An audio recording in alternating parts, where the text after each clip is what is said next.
How we doing, folks? So, I want to touch briefly on this subject that I've noticed, right? And other wise, ministers of the gospel, the people that truly walk with the Lord have noticed this, that ministers can talk to people's place of hurt, right? They're talking to the place of bitterness inside of them. They're talking to the place of anger, but they're not talking why it's there. And it's sin, folks. It is sin. It is when we sin, right? We bring death upon our lives, right? The wages of sin is death. And so when we willfully sin, right, or when we're doing it ignorance, we're destroying ourselves. And a lot of the times that can spoil our heart, right? And then we get into wrong relationships, and we're coming from a wrong state of mind, and our heart is bad, and we're treating other people as bad. And then when they lash back and they hurt us, and then we sit there and we say, oh, well, poor me, I've been traumatized. And I'm not trying to undermine people's hurts and pains, right? That's not what I'm doing here. I'm just pointing to that we have to be weary that we're not allowing somebody to talk to our pain so we can stay there, right? But rather that we can acknowledge it and then say, Lord, I need healing. Lord, help me. My heart, Lord, I still have bitterness towards that person. I still have, I need healing, Lord. I need help. Because ultimately that's what it should do. Because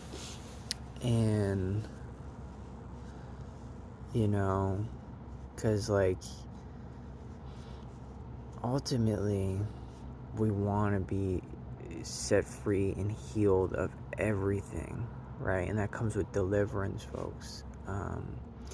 Getting delivered from demonic strongholds and addictions and things that are holding you back, right? And the Lord will do it, but it comes with a degree of seriously turning and seriously surrendering these things and seriously wanting to give them up, and to Jesus said, my Father is the vine dresser, right? And whoever bears fruit, he will trim. So, from my experience, right, and it may not be across the board for everybody, but as I've been walking with the Lord and I surrender, right, if I'm in a state of bondage, or I'm sowing to my flesh too much, I'll drop everything and just surrender completely everything and humble myself, right, and just I'll just leave the situation, and I'll just put my life back in God's hands completely, and say, Lord, it's I'm done trying to do that. That was not working. It's not working, Lord. It's not working. I need your help. I need you to deliver me, and I need you to guide me, because I'm not listening very well, right? And I need your help, and the Lord will do it. And that's been my experience. But you gotta want it, right? You gotta want to be delivered. If you want to stay in your sin, God will give you right over to it. But it ain't gonna end well, and you ain't gonna be happy in the long run, and you're gonna be wishing, right? It's what's that proverb where it's when your days are weary, and I'm paraphrasing it, but when your flesh is burning and crying out, and you're right, basically diseased and dying and decaying, you're going to say to yourself, oh, I wish I listened to my teachers, right? I wish I listened to wisdom. I wish I listened to those that were, servants of the Lord and speaking for the Lord. I wish I listened to them. I wish I listened to that pastor or that prophet or that evangelist. I wish I listened, you know. And we don't want to get there, folks, right? You wanna stop, you know, before you get too far down, because it's like a quicker you can stop if you're going down that road of sin, however that looks like, you know. Um, you want to do a swift 180 as soon as you recognize, hey, you know, I'm addicted to this thing, I'm in sin, I'm in gluttony, whatever it may be, you know. Like you want to just do your best to just stop and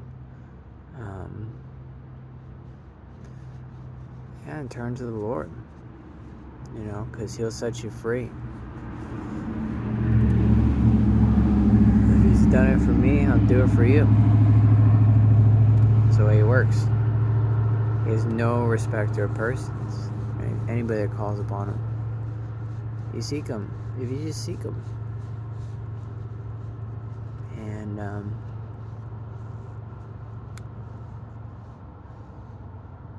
you know,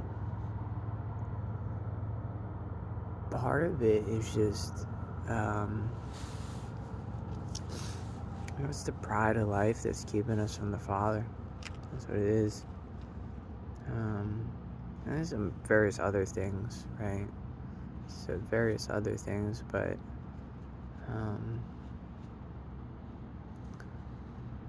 you know, to be in a lowly position, this is better as the poor man in his integrity than riches gained by deceit. And it's true, right?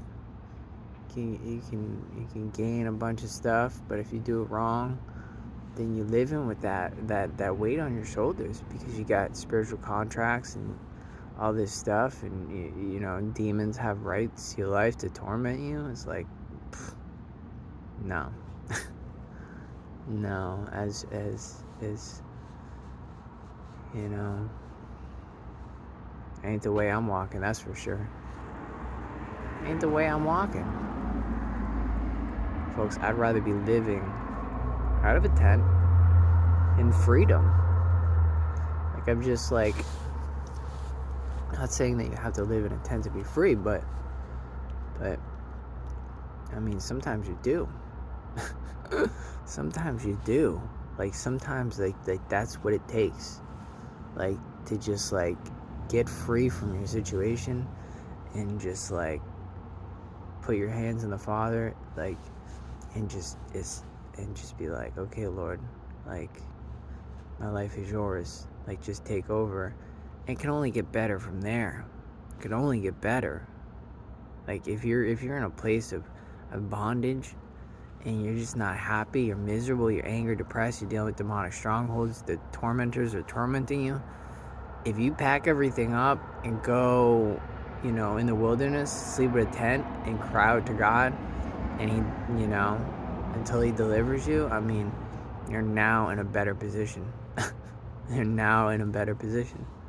Like, you know, maybe not in the eyes of this world, right? And so that's why we got to be transformed, right? Because it's like, this world be like, that's crazy, better than that, you got to worry about this, you got to think about that, you're going to die. You ain't going to die. You ain't going to die, folks. God won't let it happen. And if you do, you're going to go to heaven. So, like Paul said, it's like, I'd rather be with the Lord. But it's more profitable that I be here. And, you know, saints, we have an inheritance. So it's like, what do we have to fear?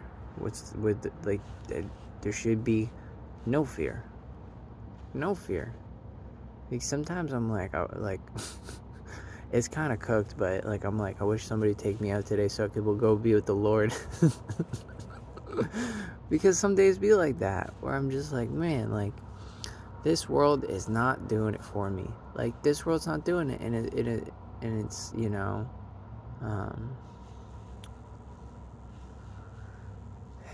just is the wicked are prospering.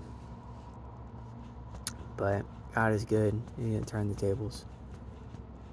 He's going to vindicate us. He's going to wipe this whole thing out. He's going to create a brand new heaven and new earth. He's just going to be done with it. He's going to come back to the whole 1,000-year reign and whatever business and Revelation, and then you're done. Which I think is interesting. I mean, I'm not one to question God, but why give Satan 1,000 years? You know, why not just cast him straight in? You know, because I'm waiting for that day. I'm waiting for that day. I'm so excited for that day. Like, I like to see what Satan looks like, and then watch him burn. He should burn. Evil. There's nothing good about him. This is like everything bad just comes from him. It's like birthed out of him, the fall of man, and then just like, yeah. But God is good. Got the victory. Yeah. Sign off. Peace out, folks.